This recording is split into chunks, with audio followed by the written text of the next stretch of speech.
and then put in your head the reality that a number of countries today have other so-called asymmetrical threat capabilities. Ballistic missiles, cruise missiles, chemical weapons, biological weapons, cyber warfare. These are the kinds of things that are used in this era, the 21st century. And a germ warfare attack anywhere in the world would bring about losses of lives, not in the thousands, but in the millions. Let's talk about the special forces, the Delta Force, the Rangers, the SEALs, other special units. About 40,000 have been authorized, but you have yet to appoint a civilian director of the Special Operations Forces. Are you going to do that now? We are going to be addressing the priorities in the department, and interestingly, the review that we've just completed very much focused on homeland defense. It focused on these so-called asymmetrical threats. I've been talking about these problems since I assumed this post at the request of President Bush in January. We clearly, we have a number of vacant posts that still haven't been confirmed in the department, but I'm sure that they'll be confirmed promptly. I bring it up because General Shelton, the outgoing chairman of the Joint Chiefs, said on the first day, your military is ready. But is our military really ready to fight this kind of war? We haven't made the full transition from being postured against a Soviet Union, which no longer exists. Well, indeed, we haven't. And the general is absolutely correct when he says our armed forces are ready. If you mean, as he did, that these are volunteer people who are willing to put their lives at risk any day, any place on the globe, and God bless them for that.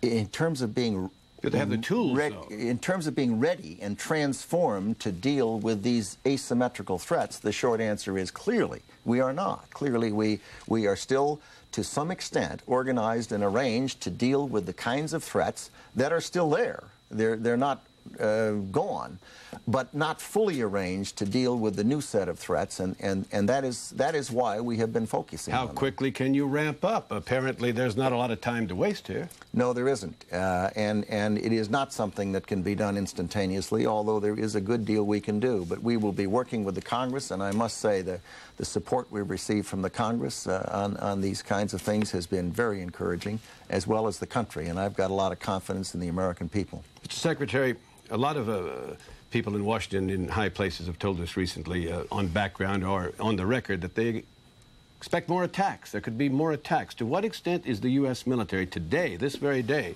specifically I suppose the United States Air Force, prepared to meet an attack like the one that came last Tuesday? Sam, you have to be expectant, and that's why the President said we should all have a heightened sense of awareness. A terrorist can do any kind of an attack, any place, at any time. It is not physically possible to defend every place at every time. We have a combatant commander for Europe. We have one for the Pacific. We have one for the Persian Gulf. We've never had a combatant commander for the United States. Under our Constitution, under our laws, the United States military's task is to defend against foreign invasion and foreign threats.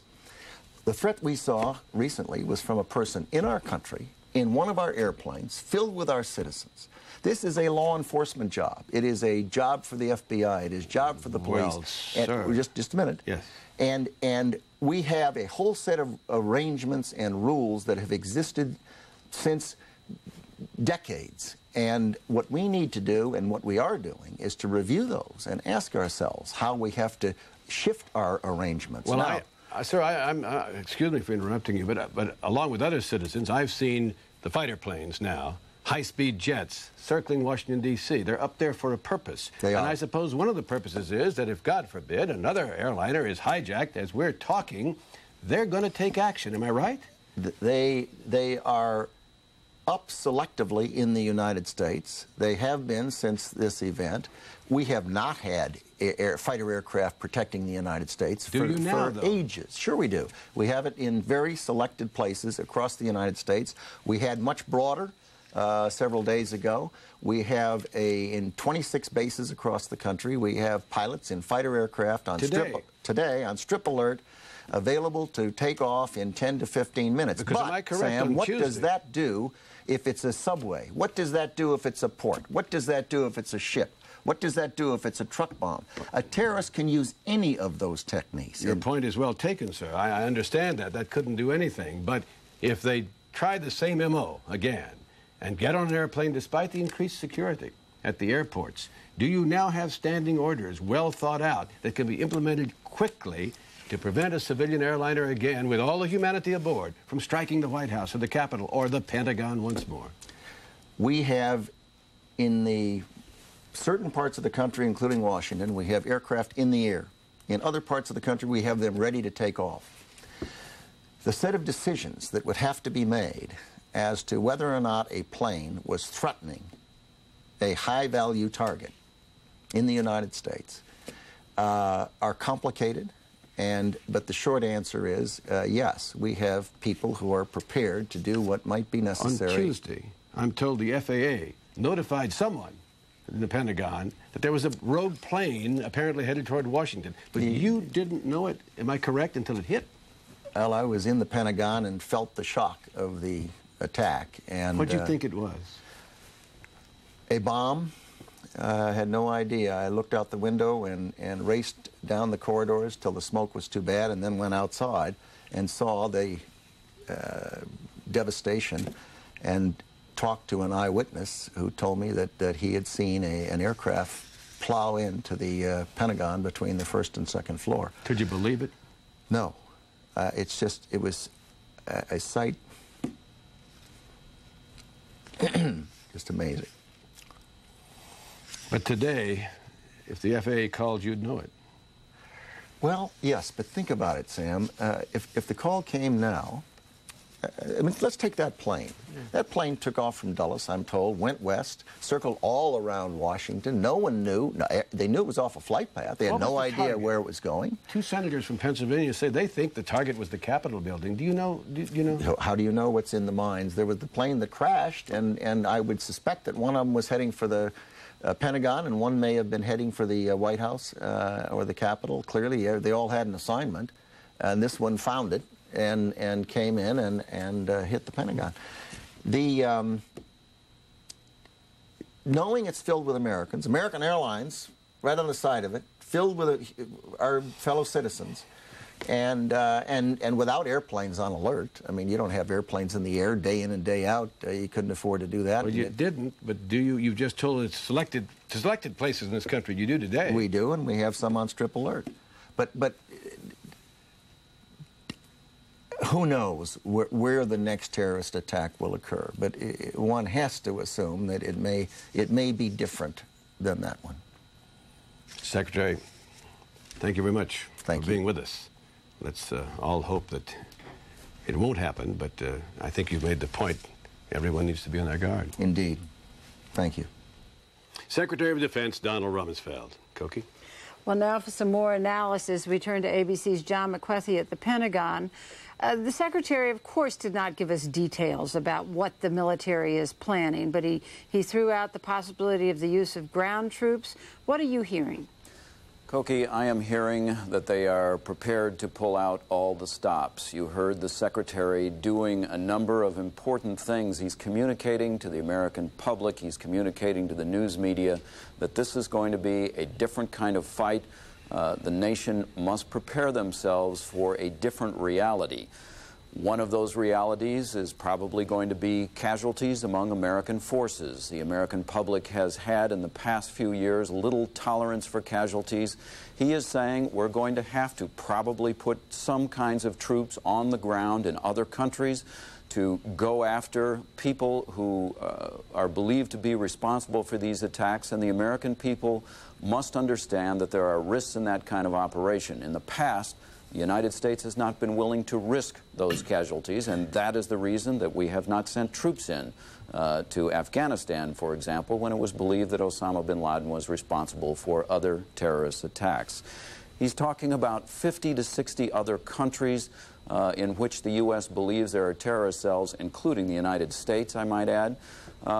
All of those countries are being put on notice by the U.S. That the U.S. needs a different level of cooperation.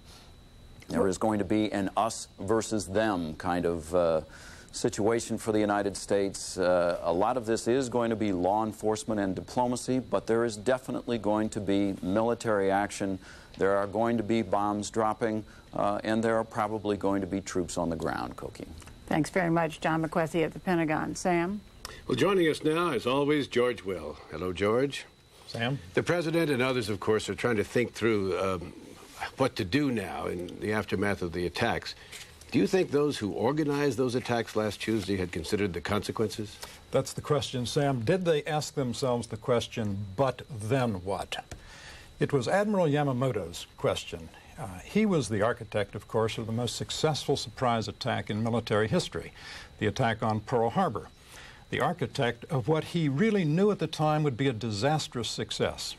Admiral Yamamoto knew the United States. He'd studied at Harvard. He'd been a naval attaché here in Washington. He knew the strength and vitality and probably a sense of the temper of this country. And so when the leaders of Japan called him in and said, could you organize a surprise attack that would devastate the American Navy at Pearl Harbor? He said, yeah, you develop me some shallow running torpedoes and I can do that. And then I will run wild in the Pacific for 6 months, maybe a year. But then what? What he meant was, but then Japan would have on its hands an enraged, industrial, continental superpower, which is not a good idea. Now, today's enemies are not like Yamamoto. They're unlike him in two senses. First, they're not sophisticated, and they do not understand the United States. But also, they do not present conventional targets, such as the United States had in going after Yamamoto's battleships and aircraft carriers, particularly at Midway. So what's going on, Sam, at Camp David today is the President and his military and diplomatic aides are trying to decide how to bring the might of the United States to bear against a very unconventional set of targets. Well, let's talk about that now in our roundtable, where we give you our opinions, and you can take them for whatever they're worth. And, of course, George Stephanopoulos joins us from New York. George Stephanopoulos, let's start with you. How do we combat this? You've heard the Secretary of Defense, but not very specific. Well, he wasn't. I think what was most striking about what the Secretary of Defense said was his answer to your question when you asked him whether or not we would rule out the use of tactical nuclear weapons. And he very pointedly did not do that. I guess my question back to the Secretary on that matter would be, what good would a tactical nuclear weapon do in this situation when we are going against dispersed, scattered cells in 50 to 60 countries? And I think we obviously have to respond to this forcefully and make sure we get the perpetrators who committed these crimes and support the crimes. But we also have to ask the question that George Will just raised, but then what? How do we avoid a situation where the magnitude of our response ends up creating more suicide bombers, more enemies, more terrorists? Okay, what about that? I mean, whether it's an atomic weapon or just conventional forces, the so-called collateral damage, meaning civilian deaths, are always there, even if you try very hard to avoid them. Well, I think if they happen right now, that there would be tremendous, maybe it's unfortunate, but tolerance for that. The civilian deaths in this country in the last week were of enormous magnitude.